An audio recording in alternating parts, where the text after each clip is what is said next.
Bonjour peuple de Dieu, bonjour chers tous, que le Seigneur vous bénisse. Nous voici encore une fois de plus devant vous pour qu'ensemble nous puissions partager la parole du Seigneur. Dernièrement, nous avions commencé avec cette émission dont la thématique était donc la conscience, voilà. Mais on avait débuté avec la notion du Père, voilà, et dans cette émission, nous avons plus développé ou martelé sur la conscience, voilà. Maintenant, nous voudrions quand même répondre à notre frère Maxime Batende, qui avait commenté également sur cette émission-là. Et nous avons pu lire avec beaucoup d'amour et beaucoup d'intérêt son commentaire. Et c'est pour cela que nous avions bien voulu répondre donc à notre frère Maxime Batende.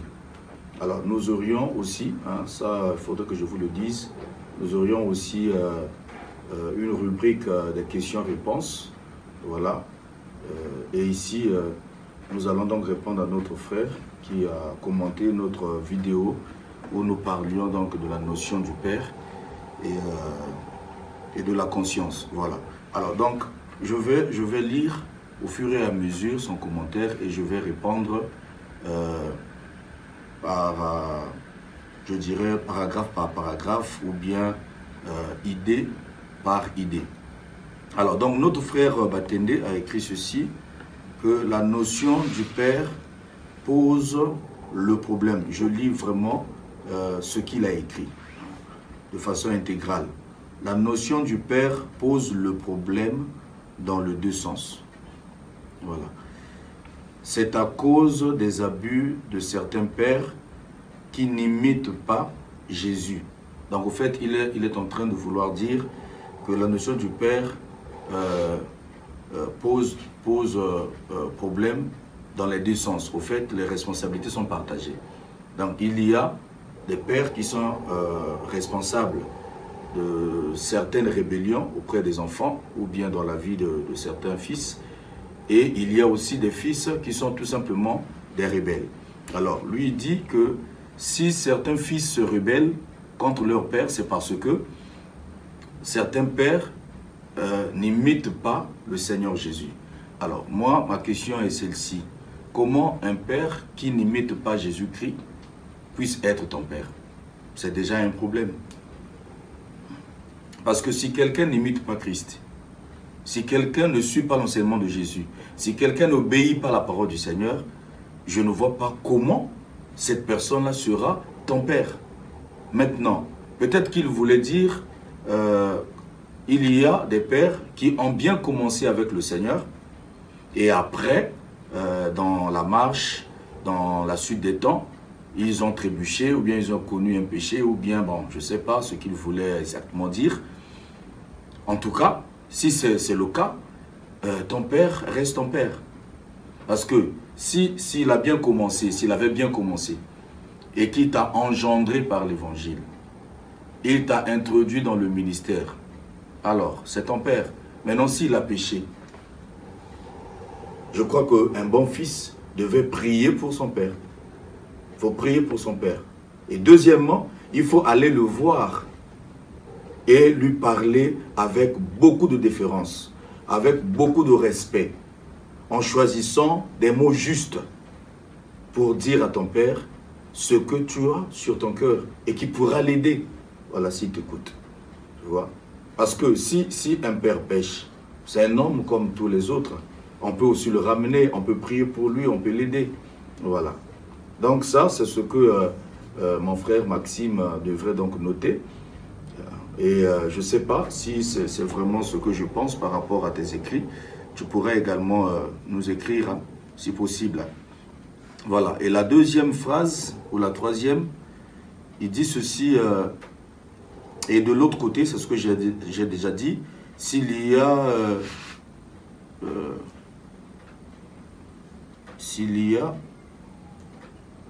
Non, il y a seulement des fils rebelles, oui, c'est ce que j'ai dit, qui ne veulent pas se soumettre. Bon, c'est ce qu'on a déjà dit dans l'émission précédente. Donc je saute. Et il dit encore, aussi pour Joseph, Dieu n'est pas incapable de confirmer qu'il est le Père, même si Joseph est vivant. Voilà, donc, pourquoi il a dit? Parce que dans notre émission précédente, nous avions dit ceci, que quand Jésus atteint l'âge de 12 ans, il était dans le temple, discutant avec les docteurs de la loi, et Joseph et Marie sont venus, et Marie dira donc à Jésus, « Ton père et moi te cherchions, pourquoi tu nous as fait cela ?» Et Jésus dira, « Ne savez-vous pas que je dois me charger des affaires de mon père ?» Vous voyez? Et j'avais dit ceci, que le Seigneur, lui, quand il est né, il avait Joseph comme père adoptif, bien sûr. Il avait aussi Marie comme mère. Maintenant, quand il atteint l'âge de 12 ans et qu'il était dans le temple avec les docteurs de la loi, il va donc montrer à Marie et à Joseph et à ceux qui étaient là, qui l'écoutaient, qu'il a un père qui vit dans les cieux. Et j'avais aussi ajouté que dans la suite de sa vie sur terre, il va dire aux disciples qu'il est lui, ce père qu'il a commencé à présenter depuis qu'il a commencé son ministère. Il a dit à Philippe notamment, le verset que tout le monde connaît, « Depuis que je suis avec vous, Philippe, tu ne m'as jamais connu. Celui qui m'a vu a vu le Père. » Donc, j'étais en train de montrer que Joseph était le père de Jésus. Après, donc Jésus avait accepté à un certain âge que Joseph était son père. Et après, il dira que son père est dans les cieux. Après, finalement, il va dire, le Père est en moi et je suis dans le Père et moi, nous sommes un. Vous voyez? Maintenant, notre frère Maxime Batende dira, et plutôt après j'ai dit que l'une des raisons qui a fait que Joseph puisse mourir avant, ou bien que Dieu l'enlève de la terre, certainement, c'était parce que Jésus devrait parler de temps en temps, ou sinon souvent de son Père, et pour éviter qu'il y a l'amalgamation entre le Père qui est au ciel et Joseph qui était sur terre, alors Joseph donc a été retiré de la terre par le Seigneur, afin que quand Jésus parlera de son Père, que les gens ne puissent pas penser que le Père qui est plus grand est Joseph le charpentier, mais qu'ils reconnaissent celui qui est dans les cieux. Maintenant, donc, notre frère a entendu cette partie-là, il va dire ceci, que Dieu n'était pas incapable de prouver sa paternité sur Jésus, quoique Joseph soit en vie ou vivant. Vous voyez? Alors, après, il va marteler, non, ce que la Bible n'a pas dit, ainsi de suite. On lira cela. Alors, je vais donner donc quelques versets pour notre frère Maxime Batende et pour nous tous qui pourront suivre cette émission. Alors, la parole du Seigneur nous montre que le Seigneur, lui, il fait toutes choses pour un but. Je vais prendre un verset dans la parole de Dieu. Nous allons prendre Matthieu chapitre 12, à partir du verset 46 jusqu'au verset 48. Matthieu chapitre 12. Excusez-moi. Matthieu chapitre 12, à partir du verset 46 jusqu'au verset 48. La parole de Dieu dit ceci. Comme Jésus s'adressait encore à la foule, voici sa mère et ses frères qui étaient dehors, cherchèrent à lui parler. Quelqu'un lui dit, voici ta mère et tes frères sont dehors, et ils cherchent à te parler. Mais Jésus répondit à celui qui lui disait, qui est ma mère et qui sont mes frères. Alors, je souhaiterais même que je vienne après, sur ce verset-là. Je souhaiterais même que je vienne après. Je vais prendre encore un autre verset. Matthieu 2, de 13 à 14. Donc ici, je suis en train de vouloir montrer à notre frère que Joseph, dans la parole de Dieu, était bel et bien reconnu comme le père de Jésus. Vous voyez? Donc prenons Matthieu chapitre 2 et nous allons revenir sur le verset que je viens de lire. Matthieu chapitre 2, les versets 13 et 14. Matthieu chapitre 2, les versets 13 et 14. La parole de Dieu dit ceci. Lorsqu'ils furent partis, voici un ange du Seigneur apparut en songe à Joseph et dit, lève-toi, prends le petit enfant et sa mère. Lève-toi, prends le petit enfant et sa mère. Fuis en Égypte. Écoutez bien la parole de Dieu. Fuis en Égypte. C'est Dieu qui demande à Joseph de prendre le petit enfant, c'est-à-dire Jésus, et Marie, sa mère, de fuir en Égypte. Et reste-y jusqu'à ce que je te parle, car Hérode cherchera le petit enfant pour le faire périr. Ma question est celle-ci à notre frère Maxime Batende. Est-ce que Dieu était-il incapable de protéger Jésus contre les menaces d'Hérode? Puisque tu as dit que Dieu était capable de prouver sa paternité, bien que Joseph, même si Joseph est en vie. Il faut comprendre la parole de Dieu. Il faut comprendre aussi la pensée que cachent les Écritures. Vous voyez? Donc ici, nous voyons déjà que Dieu est en train de dire à Joseph, par l'envoi d'un ange, par l'entremise d'un ange, prends le petit enfant et sa mère et fuyez en Égypte. C'est pas que Dieu avait peur d'Hérode. Vous verrez, la suite va nous révéler pourquoi le Seigneur le dit. La suite dit ceci. Joseph se leva, prit de nuit le petit enfant et sa mère et se retira en Égypte. Il y resta jusqu'à la mort d'Hérode, afin que s'accomplisse ce que le Seigneur avait annoncé par le prophète. J'ai appelé mon fils hors d'Égypte.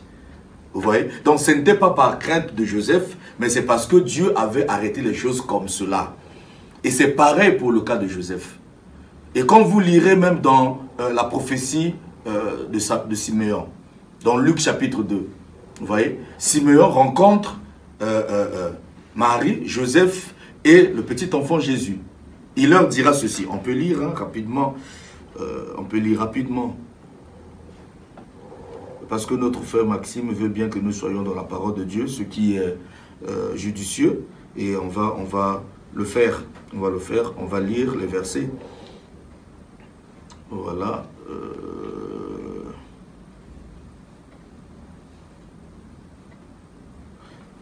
Luc chapitre 2 à partir du verset 25. Luc chapitre 2 à partir du verset 25. Et voici, il y avait à Jérusalem un homme appelé Siméon. Cet homme était juste et pieux. Il attendait la consolation d'Israël et l'Esprit Saint était sur lui. Il avait été divinement averti par le Saint-Esprit qu'il ne mourrait point avant d'avoir vu le Christ du Seigneur. Il vint au temple poussé par l'Esprit. Et comme les parents apportaient le petit enfant Jésus pour accomplir à son égard ce qu'ordonnait la loi, vous voyez, on dit les parents apportaient le petit enfant Jésus. Quand on parle des parents, on voit le père, on voit la mère. Quand on parle d'un seul, c'est-à-dire le père, on dit un parent. Quand c'est la maman, on dit une parente. Mais quand la Bible, par exemple, la Bible ici parle de parents et on a mis S à la fin, donc c'est au pluriel. On parle là donc du père et de la mère d'une personne. C'est ça les parents. Et la parole de Dieu dit ici que les parents apportaient le petit enfant. C'est-à-dire que la parole de Dieu reconnaît Joseph comme étant le père de Jésus. C'est ce qui est écrit. Vous voyez? Et nous prêchons ce qui est écrit d'ailleurs selon ton conseil. On doit rester sur ce qui est écrit. Et on comprend que vous-même, vous n'avez pas pris soin de bien lire avant de commenter. Parce que ici, la parole de Dieu nous montre que Joseph est le parent de Jésus. Vous voyez? Est le parent de Jésus. Alors, la parole de Dieu continue. Au verset 26, on a déjà lu le verset 28. Il le reçut dans ses bras, bénit Dieu et dit. Donc Siméon prend Jésus dans ses bras, bénit Dieu et dit. Il dira quoi? Maintenant Seigneur, tu laisses ton serviteur s'en aller en paix selon ta parole. Car mes yeux ont vu ton salut. Le salut, c'est Jésus-Christ. salut que tu as préparé devant tous les peuples, lumière pour éclairer les nations et gloire d'Israël, ton peuple. Son père et sa mère étaient dans l'admiration des choses qu'on disait de lui. Son père et sa mère. On parle de qui ici? On ne parle pas de Dieu ici. On parle de Joseph. Tu vois? Donc, ce qui est écrit dans la parole de Dieu révèle que Joseph était considéré comme le père de Jésus. Donc, on dit le père et la mère, ou son père et sa mère étaient dans l'admiration de ce qu'on disait de lui. Voilà, donc la parole de Dieu, rien que par ce verset, tu comprends avec nous que la parole de Dieu reconnaît Joseph comme étant son père. Voilà. Et à un certain âge, Jésus commençait maintenant à balayer ça pour montrer le véritable père. Voilà, parce que nous savons tous que Jésus est sorti du Dieu vivant.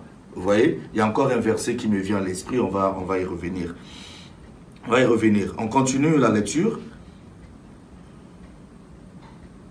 Simeon les bénit et dit à Marie. Écoute bien ceci. On dit Simeon les bénit. Il bénit Joseph, il bénit Marie et tout ça. Maintenant, après, il dit à Marie, sa mère. Il ne parle pas à Joseph, cette fois-ci, il va s'adresser à Marie. Simeon les bénit et dit à Marie, sa mère, voici cet enfant est destiné à amener la chute et le relèvement de plusieurs en Israël et à devenir un signe qui provoquera la contradiction. Et à toi-même, une épée te transpercera l'âme afin que les pensées de beaucoup de cœurs soient dévoilées. Il est en train de toucher ici ce qui va se passer à la croix. Comment Jésus sera traité et Marie aura très mal. Mais pourquoi la prophétie ne s'adresse pas à Joseph? Parce que l'Esprit de Dieu qui utilisait Simeon savait qu'en ce temps-là, Joseph ne serait plus sur la terre. Vous voyez? C'est pour cela qu'on parle à Marie. Donc rien que par la prophétie, Joseph ne devrait plus être sur la terre. Vous voyez? Donc en tant que prédicateur, on ne prêche pas que ce qui est écrit, on prêche aussi ce que les écrits cachent. Parce que l'apôtre Paul a dit dans 1 Corinthiens 7 que ici, ce n'est pas le Seigneur, mais c'est moi. Je ne suis pas en train de vouloir dire ici que moi je vais ajouter ou compléter la Bible. Mais je suis en train de vouloir expliquer qu'en tant que prédicateur, l'Esprit de Dieu nous révèle aussi les pensées ou la pensée qui se cache dans les Écritures. On pose la question à Paul dans 1 Corinthiens 7 toujours. Paul dit, pour ce que vous m'avez écrit, je pense avoir aussi l'Esprit du Seigneur. Ici, ce n'est pas le Seigneur qui dit, mais c'est moi, je donne parce que je veux donner un avis. Donc, il donne un avis. Quand vous avez la pensée de Dieu, vous pouvez bien comprendre ce que les écrits cachent. Vous voyez? J'avais dit qu'il y a un verset qui m'est venu à l'esprit. Et ce verset, c'est Matthieu chapitre 1. Donc, on parle de la généalogie de Jésus. Et vous verrez que dans la généalogie de Jésus, Joseph est cité. Matthieu chapitre 1er, à partir du verset 1er. Matthieu chapitre 1, à partir du verset 1er. On dit ceci. Généalogie de Jésus-Christ, fils de David, fils d'Abraham. Abraham engendra Isaac. Isaac engendra Jacob, et Jacob engendra Judas et ses frères. On va sauter pour gagner plus de temps. Nous allons lire à partir du les versets 15 et 16. Eliud engendra Éléazar, Éléazar engendra Mathan, Mathan engendra Jacob, Jacob engendra Joseph, l'époux de Marie, de laquelle est né Jésus qui est appelé Christ. Vous voyez, dans la généalogie, c'est-à-dire que la parole de Dieu reconnaît Joseph comme le parent de Jésus. Donc quand tu dis Jésus n'a jamais reconnu Joseph comme étant son père, c'est sérieux. C'est sérieux. La parole de Dieu dit clairement que Joseph et Marie sont ses parents. Vous voyez. Et il y a aussi un verset qui nous révèle que Jésus-Christ aidait Joseph dans ses activités en tant que charpentier. Maintenant, quand Jésus aidait Joseph dans cette activité-là, Jésus était-il le maître de Joseph ou Joseph était son maître et Jésus apprenait le travail auprès de Joseph? Et il le faisait pourquoi? Parce qu'il reconnaît qu'il était fils dans cette maison-là. Et dans la culture juive, même un esclave qui met au monde un fils dans la maison de son maître, ce fils qui vient de naître sera le fils du propriétaire de la maison. À comme la plus forte raison, Jésus qui est né par la fiancée de Joseph, que l'ange appelle même sa femme, parce qu'il a dit, n'abandonne pas ta femme, ne refuse pas ta femme, attends jusqu'à ce que le petit enfant sorte ou naisse et tu continueras ta vie avec ta femme. Vous voyez mon frère, il y a encore quoi? Il avait mentionné encore un truc. Jésus a répondu aux gens en leur disant, c'est ce que notre frère Maxime Batendi avait écrit, que Jésus a répondu aux gens en leur disant, qui est mon père et qui est ma mère? Bon, vraiment, qui est mon père? Mon frère, sincèrement, depuis que je lis la parole de Dieu, je n'ai pas encore trouvé ça. Hein? Déjà, ce que tu dis là n'existe pas dans la parole de Dieu. Or, toi, tu nous as fait des remarques, hein, tu dois rester dans la parole de Dieu, ce que la parole de Dieu ne dit pas, et il ne faudrait pas le dire. Là où la Bible se tait, on se tait, mais je crois que nous devons tous faire l'effort, hein, faire l'effort, un peu de fort, pour ne pas dire des choses qui ne sont pas dans la parole de Dieu. Parce que Jésus n'a jamais dit qui est mon Père. Parce que si Jésus dit qui est mon Père, premièrement, il nie son Père qui est dans les cieux. Deuxièmement, il faudrait qu'il disparaisse lui-même parce que c'est lui-même le véritable Père. C'est lui. Donc il ne peut pas se contredire en disant qui est mon Père. Et s'il dit qui est ma mère, on peut comprendre. Pourquoi? Parce qu'en réalité, s'il faille voir Jésus dans la dimension de Dieu, Marie ne peut pas être sa mère. Parce que la parole de Dieu dit, Jésus est sorti du Dieu vivant. Quand il a dit aux apôtres, il a posé la question aux apôtres, qui suis-je pour vous? Pierre a dit, tu es le Christ, le Fils du Dieu vivant. Tu vois, il est sorti donc du Père. Et il y a beaucoup de choses à dire là-dessus, mais le temps ne nous permet pas de répondre à toutes tes préoccupations. Voilà, donc pour donner quand même une référence biblique à cette partie-là, on peut prendre rapidement Matthieu 12, que j'avais déjà lu, Matthieu 12, à partir du verset 46. Matthieu chapitre 12, à partir du verset 46. La parole de Dieu dit ceci. 46. Ok. Comme Jésus s'adressait encore à la foule, voici sa mère et ses frères qui étaient dehors cherchèrent à lui parler. Tu vois? Quelqu'un lui dit, voici ta mère et tes frères. On ne mentionne même pas Joseph ici. Hein? J'ose croire et j'ai déduit qu'il n'était plus là.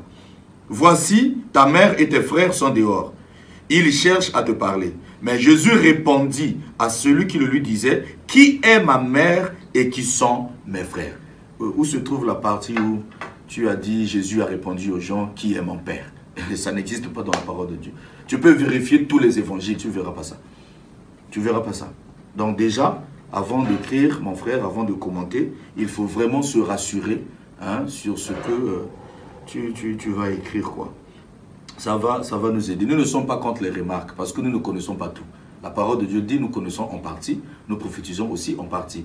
Quand il y a une remarque, nous l'acceptons hein, de tout notre cœur. Mais là aussi, il faudrait que je notifie quelque chose. Parce que quand on fait une remarque à un leader, il y a un procédé à respecter. Il y a des procédures. Quand vous lisez dans Actes chapitre 18, vous verrez là-bas l'apôtre Apollos qui est venu prêcher. Hein? On va lire. Parce qu'il faudrait vraiment qu'on lise. Acte 18, à partir du verset 24. Acte 18, de 24 à 26. Acte chapitre 18. Acte chapitre 18, à partir du verset 24. La parole de Dieu dit ceci. Un juif nommé Apollos, originaire d'Alexandrie, homme éloquent et versé dans les Écritures, vint à Éphèse. Il était instruit dans la voie du Seigneur et fervent d'esprit. Il annonçait et enseignait avec exactitude ce qui concerne Jésus, bien qu'il ne connût que le baptême de Jean. Il se mit à parler librement dans la synagogue. Aquilas et Priscille, l'ayant entendu, le prirent avec eux et lui exposèrent plus exactement la voie de Dieu. Vous voyez? Ils ont entendu un leader prêcher. Dans la synagogue, ça veut dire que dans un milieu public, il y avait plusieurs personnes. C'est comme le commentaire que tu as écrit sur YouTube. C'est dans un milieu public. Hein, mon frère Maxime Batende. Quand on veut faire une remarque à ton frère, et surtout à un leader, il faut le prendre avec toi. C'est-à-dire, il faut l'écrire inbox. En privé. Il y a des coordonnées, tu peux appeler, tu peux aussi écrire en privé et on peut discuter ensemble. Hein? Même quand tu lis dans Actes des Apôtres chapitre 15, tu verras qu'à la conférence de Jérusalem, il y a eu une vive discussion, mais entre les apôtres, les frères et voilà, les anciens. Maintenant, après, ils ont présenté au peuple la solution. Vous voyez, la conclusion de la conférence de Jérusalem. Mais les débats, le débat qui a eu lieu là-bas, hein, les sujets qui fâchent, ils n'ont pas présenté ça au peuple. Donc ça aussi, c'est une notion que nous devrions bien retenir. Hein. On ne fait pas des remarques à un leader devant tout le monde. Hein, et surtout que tes remarques ne sont même pas fondées aussi. Voilà. C'est même pour cela. J'ai cherché à entrer un peu dans ton compte. Bon, j'ai pas pu te joindre. J'ai vu juste 2 vidéos. Voilà, et j'ai pas pu te joindre. Voilà. Tu es mon frère. Si tu parles déjà de Jésus, tu es mon frère. Voilà. Donc, c'est cette procédure-là. C'est comme cela que nous devons faire. Alors, je crois que la toute dernière partie, bon, il dit donc, faisons attention quand on prêche, restons dans la parole. Bon, lui-même déjà, il reste pas dans la parole. Là où la Bible dit oui, on dit oui. Là où la Bible se tait, on se tait. Bon, vraiment, je te conseille de pratiquer toi-même ce que tu as écrit. En sus des versets susmentionnés, nous pouvons également retenir ces 2 références bibliques, notamment Jean chapitre 6, de 41 à 42, et Luc chapitre 2, à partir du verset 43 jusqu'au verset 52. Et vous verrez que ces références bibliques soutiennent bien la notion du Père, ou bien je dirais que ça soutient le fait que Joseph soit le père de Jésus-Christ. On va prendre déjà Luc chapitre 2, à partir du verset 43. La parole de Dieu dit ceci. Puis quand les jours furent écoulés et qu'ils s'en retournèrent, l'enfant Jésus resta à Jérusalem. Son père et sa mère ne s'en aperçurent pas. Vous voyez qu'il y a plusieurs versets qui martèlent sur cela, qui mentionnent que Joseph fut bien le père de Jésus, selon les Écritures. Et là, nous sommes en train d'expliquer ici une dimension humaine. Parce que Jésus-Christ, dans sa dimension de Dieu, n'a pas de père parce qu'il est lui-même père. Dans sa dimension de Dieu, Marie n'est pas sa mère. Vous voyez? On veut pas vraiment aller dans ce sens-là. Comprenons ce que nous sommes en train de vouloir montrer ici par rapport aux préoccupations manifestées par notre frère Maxime Batende. Donc, son père et sa mère ne s'en aperçurent pas. Verset 44. Croyant qu'ils étaient avec leurs compagnons de voyage, ils firent une journée de chemin et le cherchèrent parmi leurs parents et leurs connaissances. Mais ne l'ayant pas trouvé, ils retournèrent à Jérusalem pour le chercher. Ils retournèrent à Jérusalem pour le chercher. Au bout de 3 jours, ils le trouvèrent dans le temple assis au milieu des docteurs, les écoutant et les interrogeant. Tous ceux qui l'entendaient étaient frappés de son intelligence et de ses réponses. Quand ses parents le virent, on dit encore quand ses parents, je l'avais déjà expliqué un peu plus haut. Quand on parle des parents, ça veut dire, on fait allusion au père et à la mère de la personne. Donc ici, il s'agit de Joseph et de Marie. Voilà. Au bout de 3 jours, ils le trouvèrent dans le temple, assis au milieu des docteurs, les écoutant et les interrogeant. Tous ceux qui l'entendaient étaient frappés de son intelligence et de ses réponses. Quand ses parents le virent, ils furent saisis d'étonnement et sa mère lui dit, « Mon enfant ». Vous écoutez comment Marie appelle Jésus « mon enfant ». Pensez-vous que ce fut pour la première fois que Marie appelle Jésus « mon enfant » à l'âge de 12 ans? Non, c'est depuis sa naissance. Vous voyez, ce même langage était aussi tenu par Joseph. Par Joseph. Parce que c'est un enfant qui grandit dans une maison. Il y a des parents qui sont là. Il doit être éduqué selon la culture juive. Donc Marie, sa mère, dira mon enfant, pourquoi as-tu agi de la sorte avec nous? Voici, ton père et moi, nous te cherchions avec angoisse. Marie dit à Jésus, ton père et moi. Et elle fait allusion à Joseph. Voilà. Et ce n'est pas pour la première fois que Marie dit à Jésus que Joseph est son père. Parce que Marie, n'oubliez pas que Jésus, en ce moment, il a 12 ans. Donc c'est un enfant. Pour nous qui sommes au Congo, on déduirait que si Jésus était parti à l'école, il serait soit en CM1 ou en CM2. Vous voyez, c'est encore un enfant. Voilà. Ton père et moi, nous te cherchions avec angoisse. Il leur dit, donc Jésus répond, il leur dit, pourquoi me cherchez-vous? Ne savez-vous pas qu'il faut que je m'occupe des affaires de mon père? Vous voyez, normalement c'est ici que Jésus devrait dire qui est mon père. Mais Jésus ne l'a pas dit. Il dit tout simplement, pourquoi me cherchez-vous? C'est-à-dire, papa et maman, pourquoi vous me cherchez? Voilà, pourquoi me cherchez-vous? Ne savez-vous pas que je dois m'occuper des affaires de mon père? Là, il présente cette fois-ci le Père céleste, son Père spirituel, s'il faille le dire ainsi. Alors, il y a plusieurs choses à dire, mais on ne va pas faire un enseignement sur ça. Parce que là, Jésus entre dans une autre dimension. Et pourquoi Jésus, ici, à l'âge de 12 ans, va dire à Marie, ne savez-vous pas que je devrais m'occuper ou je dois m'occuper des affaires de mon père? Pourquoi il le dit maintenant? Hein? Il y a beaucoup de choses à dire là. Nous continuons la lecture. Mais ils ne comprirent pas ce qu'il leur disait. Vous voyez, quand Jésus a dit, ne savez-vous pas que je dois m'occuper des affaires de mon père? On dit que Joseph et Marie n'ont pas compris ce que Jésus disait. Pourquoi? Parce que pour eux, Jésus n'a que pour parents Joseph et Marie. Et quand il leur parle encore d'un autre père, il dit, mais finalement, cet enfant parle de quoi? Hein? Bien que Marie avait la connaissance de l'origine de cet enfant, Joseph également, mais à cet âge-là, ils étaient dans l'obligation de lui inculquer les valeurs humaines, les valeurs de la culture juive. Voilà, ils ne comprirent pas ce qu'il disait. Voilà, ce qu'il leur disait.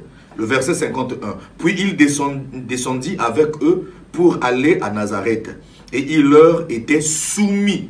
Voilà. Et il leur était soumis. Donc, Jésus était soumis à Joseph et à Marie. On peut prendre un exemple, on peut déduire. Donc, lorsqu'on lui disait que celui-ci, c'est papa, celle-là, c'est maman.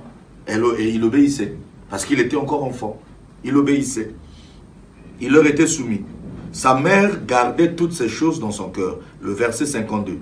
Et Jésus croissait en sagesse, en stature et en grâce devant Dieu et devant les hommes.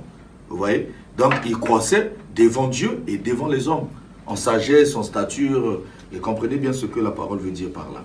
Donc, devant le Seigneur, il était impeccable. Devant les hommes également, il obéissait. Voilà, il respectait ses parents. Il respectait le vieux du quartier. Voilà, parce qu'il était 100% homme. Voilà, pour Jésus, moi je préfère qu'on commence par dire il était 100% Dieu et 100% homme. Voilà. Alors, la deuxième référence biblique, la deuxième référence biblique, Luc chapitre 2, à partir du verset 48. On peut commencer là. Luc chapitre... Non, c'est ce qu'on vient de lire. Hein. On va prendre Jean chapitre 6, à partir du verset 41. Jean chapitre 6. Voilà. Le verset 41 stipule ceci. Les Juifs murmuraient à son sujet parce qu'il avait dit « Je suis le pain qui est descendu du ciel ». Et il disait « N'est-ce pas là Jésus, le fils de Joseph ?» Vous voyez que la parole de Dieu, donc la Bible, puisqu'il nous a demandé de rester sur ce que la Bible dit, et voilà, nous y sommes. Donc la parole de Dieu dit, la Bible dit, que Jésus est le fils de Joseph, humainement parlant. Humainement parlant. Donc le père adoptif. Voilà. Et quand quelqu'un t'adopte, il est ton père. Et surtout que, je dirais même, la Constitution accepte ou réglemente ces choses-là. Vous voyez, si vous prenez un enfant dans la rue, c'est un exemple que je prends, vous prenez un enfant dans la rue, vous l'adoptez et vous allez faire des papiers et tout ça là, cet enfant devient légalement votre enfant et il va bénéficier de ta richesse, de tous les droits que jouissent les enfants qui sont sortis de ton sang ou bien de tes reins. Oui. C'est des choses que nous devons également maîtriser. Donc, c'est son père. C'est son père. Alors, dans le verset 41 dit que les Juifs murmuraient à son sujet parce qu'il avait dit « Je suis le pain qui est descendu du ciel ». Et il disait « N'est-ce pas là Jésus, le fils de Joseph, celui dont nous connaissons le père et la mère? Comment donc dit-il « Je suis descendu du ciel » ?» Ces personnes-là disent « Nous connaissons son père et sa mère ». Or, ceux qui peuvent tenir ces propos-là ne peuvent être que des gens qui ont vécu dans le même secteur, dans le même quartier que Jésus. Vous voyez, je prends un exemple. Moi, je suis né à Talanga et grandi à Mikalou. C'est un exemple. Ceux qui sont à Pointe-Noire ne pourront pas dire à mon sujet que nous connaissons son père, nous connaissons sa mère. Non.